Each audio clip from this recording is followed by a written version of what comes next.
Hey, it's your boy, Sergeant Hooked on Henshin's. Oh my god. Is that a Digivice? Is that what you see there? Oh my god. Yeah, yeah. So today, I'm going to talk briefly about the premiere and the second episode of Digimon Ghost Game. As far as I know, I think there's going to be a week in between. They're going to skip before a new episode comes on, some Japanese TV event of some sort. I'm not sure. It's probably sports related. I'm not sure.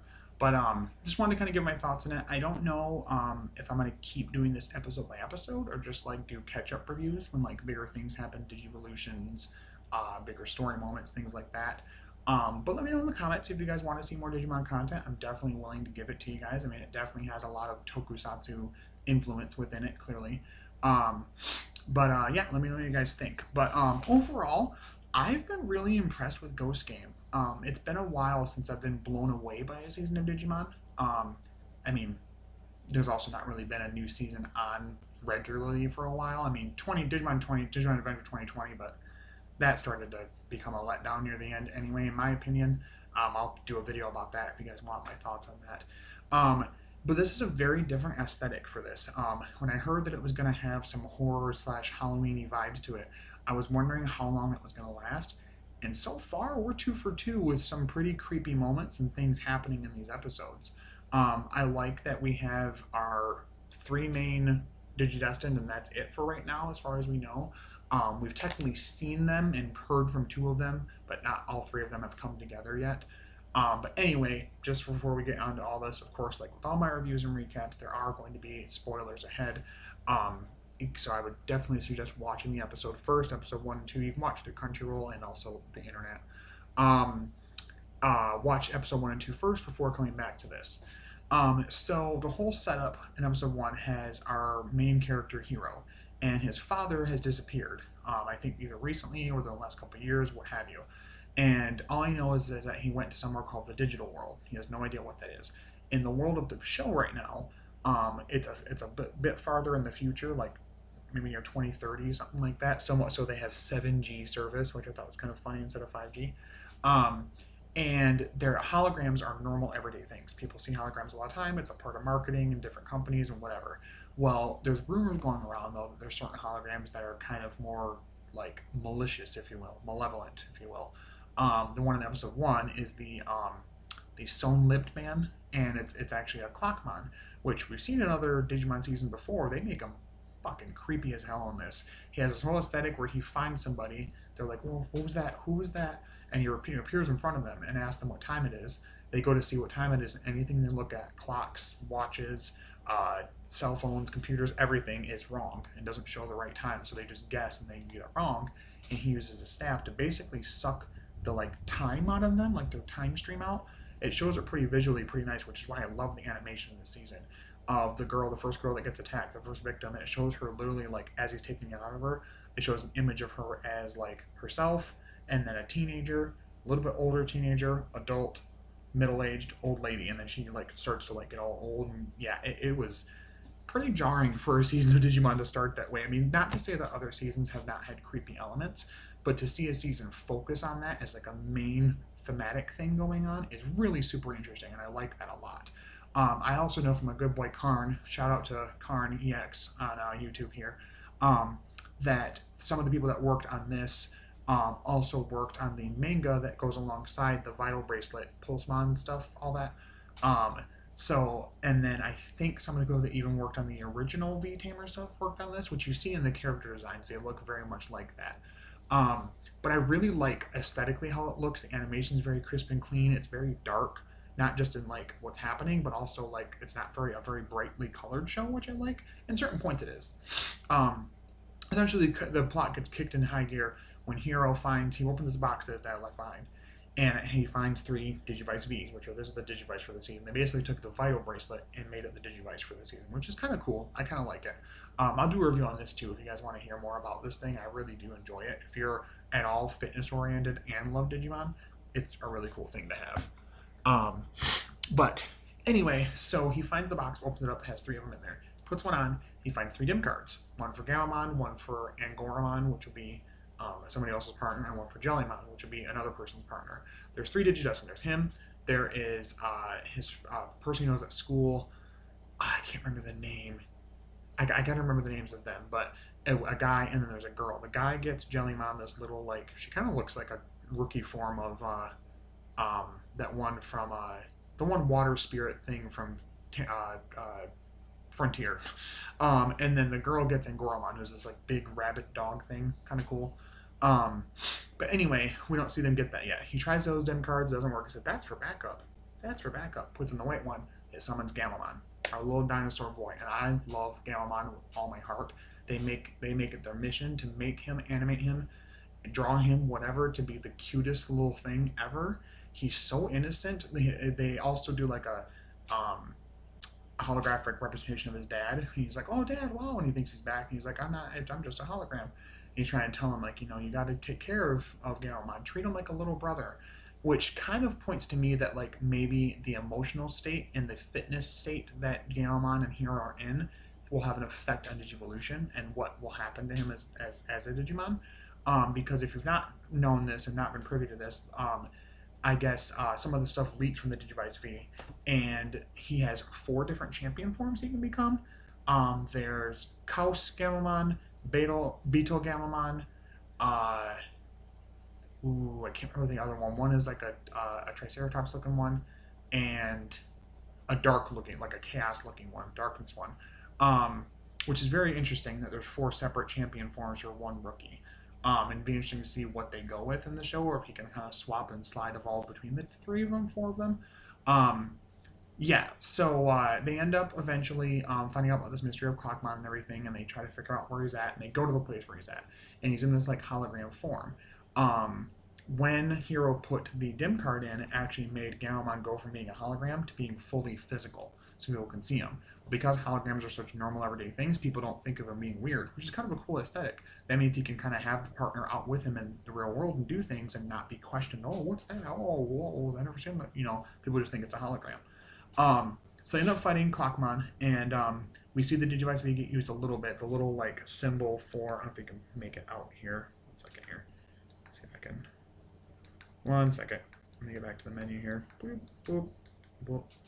If you can see that right there, it's like a little symbol there, a little like person symbol that activates in the show, and it lets him do his attack. I can't remember the name of the attack, but it does like his like signature attack basically, and he destroys Clockmon's staff. Clockmon actually runs away, which is kind of interesting that he doesn't get destroyed. Um, Wondering if that's going to be a trend, which we'll talk about in episode 2. And it's really cool, a pretty good fight sequence, and cool to see how quickly Galamon was, willing to protect Hero wanting to help him out, and how quickly they became connected and friends. Um, so it seems to me that like Hero's going to be like recruiting people to join him. So he'll recruit this other guy character in the show who's a little bit older than him to be another Digidestined, and this other girl who we do see a glimpse of in episode 2. Episode 2 is of the 2 of them my favorite. We get a lot more time with Hero and Galamon. A lot more time with him in the real world, experiencing things, eating food. Another little nice throwback to like Adventure in 02, where like after they digivolve and they digivolve back, they like are super hungry. So I like that. That was really cute. We get this really cute scene in the grocery store where they're getting stuff, and then this lady sees him. And she's like, "Oh, what kind of hologram is that?" And he doesn't want her to get too close. Like, "Oh, we have to go." And Galamon starts crying because he thinks that she was going to give him some, like, she was like, "Oh, let me give him some candy or something," and he like starts crying because they're gonna leave and she won't give it back to give him the food, and Hero's trying to leave. He's in like Hero's little backpack thing. It's kind of cute. Um, and the plot of this one is there's this mummy spirit hologram thing that's been abducting people and wrapping them up or whatever. And as the episode goes, Hero starts to figure out more about Mummymon. This is a different Mummymon than like 02 Mummymon completely.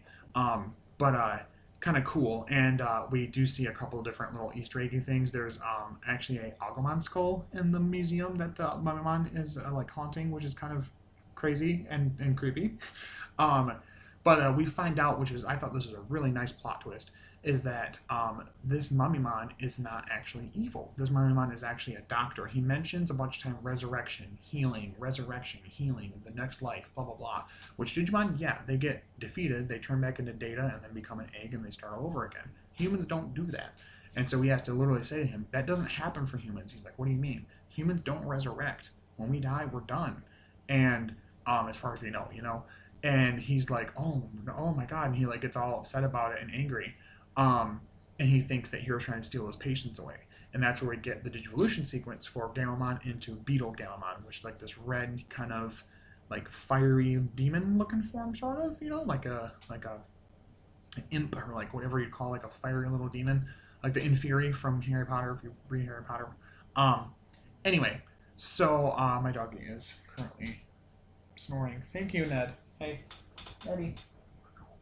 Hey, you doing all right? It's a pretty cool fight. We get a good Digivolution sequence, just a bunch of like DNA strands all over the place, wrapping around him and everything. Um, and a lot of things like showing that there's like data mixed with biological flesh of some sort, which is really cool, and how that works visually. So he fights Mimimon, and he's able to kind of knock him back for a while and talk some sense into him. And then the fight ends after that, and then he digivolves back to Gallimon, and Gallimon, of course, is like, I'm hungry. We get a cute scene before that of them eating food and stuff like that, and him getting to try chocolate for the first time. And he mentioned something about kaboom, kaboomy, kablooey, something, so I wonder if that's going to be kind of like a catchphrase, for him. Um, but uh, but yeah, so they end up defeating kind of the Mimimon. They don't really destroy him, and convincing him that hey, like understand that like Digimon resurrect, but not people. And he even says, Hero says, hey, why don't you go to like the nearby hospital? Get into their systems and kind of learn a little bit. You'll learn a lot more information. You'll become a better doctor as a result. He's like, oh, you're right. I'll do that. And so I kind of like that. I don't know if this is going to happen every time, if it's going to be like a misunderstood thing where it's not really a haunting, but it's a Digimon that's just confused about where they're at. I mean, clearly Clockmon was more malicious and kind of a dick. It's just funny that he didn't get destroyed, just his staff destroyed. Um, but I wonder if this is going to be kind of like a recurring theme where like the first few of Digimon they go up against are just like misunderstood, and they have to just understand who they are a bit more and talk to them more. Not every single time, because that'll get boring. Clearly we need to have some straight up fights and stuff like that. But it will be interesting to see how exactly they go about doing that. But yeah, overall, I really enjoyed the premiere episode and the second episode. I really like Hero and Gallimon's dynamic so far. At the end of this episode, we do see a girl being followed by just a hologram version, like what we see the other monsters we fought so far. So they fought so far, Mimimon and Clockmon. That kind of aesthetic of hologrammy weirdness with Angoramon, showing that I don't think the girl knows Angoramon is following her, but that Hero can see it. So I'm wondering if like him being a Digidestin and having the Digivice V, if that's given him like a sense to be able to see that. Also a cool thing to note is that Gallimon, it's shown can like, because he's data, can like hack into stuff and like technology, and like he unlocks like a door, like a technological looking door thing, like a thing, the piece that wasn't letting them get through to where my one was at. So that was kind of cool. So again, it kind of hits at that. Right now, the girl can't see Angoramon, so maybe once he tells her that it's there, convinces her, and gives her the Digivice V, she'll be able to see Angoramon, then they befriend it, and she becomes friends with it, whatever. So far, I don't think it's shown that Angoramon and Jellymon have multiple champion forms. I think Jellymon's is Tesla Jellymon, and there's like, I think for Angoramon, I can't remember the name for that one, but it's another champion form for him as well. But I don't think they have multiple like Gallimon, so I wonder how that's going to go and what that's going to mean going forward. But it's definitely set up a nice, mystery with everything, and I really like the aesthetic of it having these kind of spooky, creepy vibes, along with your average Digimon season where they're kicking butt and digivolving and all that kind of stuff. So overall, I really enjoyed it. Like I said, let me know what you guys think in the comments. I probably give both together probably a strong 9.5 out of 10. So let me know what you guys think in the comments. You guys have watched it. Have you guys seen it yet? Did you enjoy it? Did you not? What did you like? Didn't like? Did you guys get a Digivice V yet? Which is really just the next upgrade of the Vital Bracelet with a few quality of life updates, basically. If you guys would like me to review it, I'll definitely be willing to do that. Yeah, let me know overall what you guys think. If you guys want me to continue this, that's cool. If not, I understand. I can just go back to just normal Toku stuff, but it is another interest of mine and it's something I'm keeping up with. So if you'd like me to do weekly episode reviews of this, I can. If not, I totally understand. But let me know what you guys think. Thank you guys for sharing, commenting, liking, watching the videos, all of that good stuff, all that good interaction. I really appreciate you guys. Thank you guys mostly for subscribing and listening to me babble on about shows I watch. But as always, stay hooked on Henshins. I'll talk to you guys later. Bye-bye.